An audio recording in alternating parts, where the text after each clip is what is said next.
रहे हैं? शर्म ही नहीं है भाई। कोई ब्लैंक हो जाता है एकदम, बस गालियां, ये लाइन से ये लाइन से। सिचुएशन ही ऐसा क्रिएट हो गया कि मुझे गाली देनी पड़ी, मैं उसके अलावा कुछ और नहीं कर सकती। Hey guys, welcome to my channel. और ये वीडियो एक स्टोरी टाइम वीडियो होने वाला है। तो फिलहाल मैं शुरू से बताती हूँ कि हम लोग ना लास्ट ईयर एक जगह घूमने के लिए गए थे। घूमने के पास में ही मंदिर है, वहाँ पे गए थे। और मुझे बिल्कुल भी एक्सपेक्ट नहीं था कि मंदिर जैसी जगह पे यहाँ पे ऐसा कुछ होगा। तो हम लोग ना पुणे में नए नए ही थे, तो हमको ज़्यादा कुछ पता नहीं था। तो हमने ऐसे रैंडमली प्लान बनाया कि हम किसी मंदिर वगैरह होके आएंगे, क्योंकि दिमाग की शांति का जो भंग हो चुकी थी ना, हम चाहते थे कि थोड़ी सी शांति मिले। तो फिलहाल हमने पता लगाया इधर उधर से कि कहाँ पे क्या जगह है, ऐसा वैसा। तो हमें पता चला कि हाँ, लोनावला के पास में एक मंदिर है, एकवीरा माता मंदिर, जो कि पहाड़ पे चढ़ के जाना होता है, टॉप पे एकदम वहाँ पे है। हमने सोचा ठीक है, ओके जाएंगे। डन किया हमने वहाँ पे। सांसें फूलने लगी, फिर लग रहा था भाई भी मौत हो जाएगी। हो गया दर्शन भाई। फिर नहीं, मैंने हिम्मत बांधी और मैं पहुंची ऊपर तक। वहाँ पे जाने के बाद में कुछ दूर जब रह गया, तब वहाँ से शॉप्स वगैरह स्टार्ट हो गई ऐसे। तो फिर हमने पानी लेके पिया वहाँ पे। फिर हम जा रहे थे, वहाँ पे थी अच्छी खासी भीड़। तो मैं निकल के ऐसे जा रही थी और उधर से एक बंदा आया और ये कंधे पे ऐसे मार के निकल गया।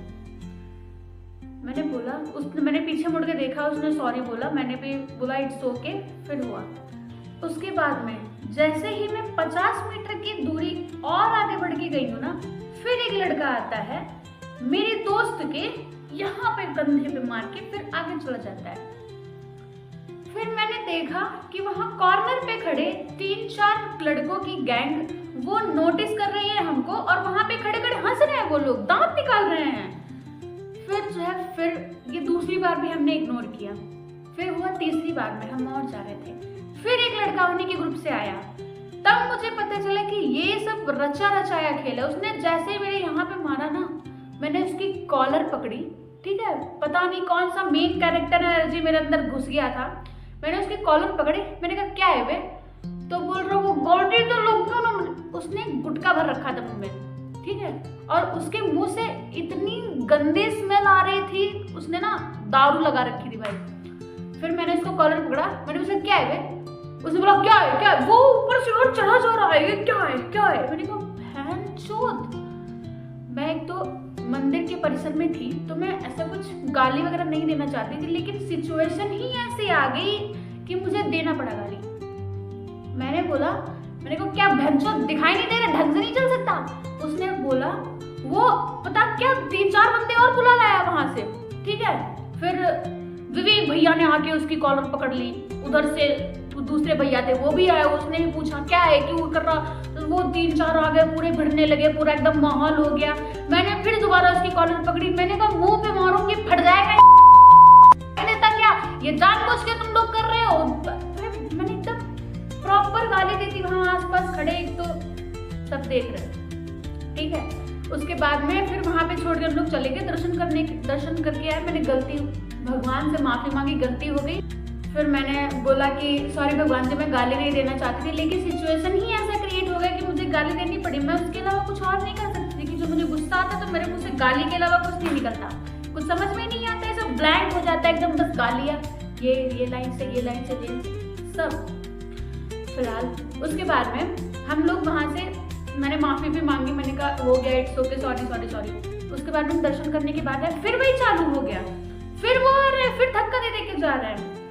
उसके बाद में फिर जो दूसरा वाला जो मेन लड़का था उसमें, ठीक है, उसके दांत एक तो 3-4 गायब थे, और लगता है किसी ने मार तोड़ के गायब कर दिए होंगे। फिर वो आया, फिर मैंने उसकी कॉलर पकड़ी, मैंने कहा अब नहीं छोड़ूंगी बेटा, अब तो तेरा मुंह फूटेगा। तो मेरे से मेरी दोस्त बोल रही है अरे रहने दो रहने दो रहने दो। मैंने कहा ऐसे कैसे रहने दो, क्या समझ के रखा है, हाथ लगा के जाएगा। मैंने इतना सब बोल डाला ना उसको। फिर हमने वहीं पे छोड़ा, फिर जो है फिर हम लोग आगे बढ़े। फिर मैंने देखा वो पीछा करते करते आ रहे थे, और मेरी फट के 74 हो चुकी थी भाई, क्योंकि मुझे पता था कि ये नई जगह है भाई, अभी आपके यहाँ पे ऐसा तो हो नहीं सकता कि आपके घर में घुस के कोई मार देगा, आप कितने भी गलत होगे लेकिन आपके लोग आपका ही साथ देंगे, ठीक है फिलहाल। लेकिन एक बात कहनी पड़ेगी, वहाँ पे जो जिनकी शॉप वगैरह थी ना वो बहुत ही सही थे। उन्होंने हमसे पूछा क्या प्रॉब्लम है, तो हमने उनको बताया कि ऐसी ऐसी बात है, वो लोग बदतमीजी कर रहे हैं हमारे साथ में, ऐसा ऐसा हो रहा है। तो उन्होंने बोला कि रुक जाओ।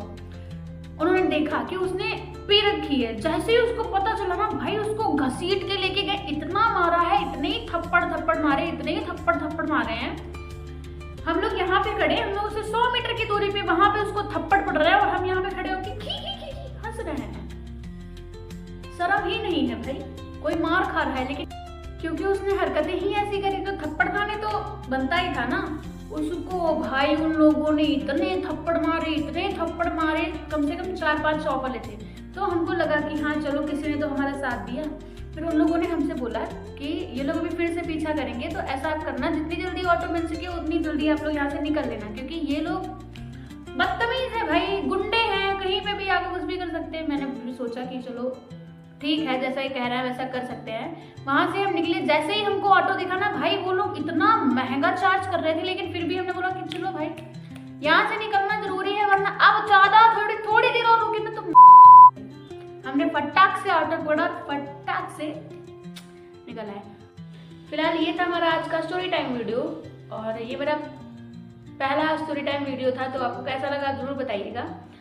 और अगर आपको और भी स्टोरी सुननी है, मेरे पास में और भी बहुत ज़्यादा चटपटी स्टोरीज हैं, तो आप मुझे कमेंट में ज़रूर बताइएगा, मैं आपको सुनाऊंगी थोड़ा और अच्छे तरीके से।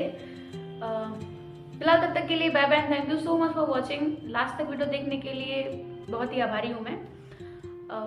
जाने से पहले अगर आपको स्टोरी अच्छी लगी हो तो वीडियो को लाइक कर देना और चैनल को कर देना सब्सक्राइब। Bye bye.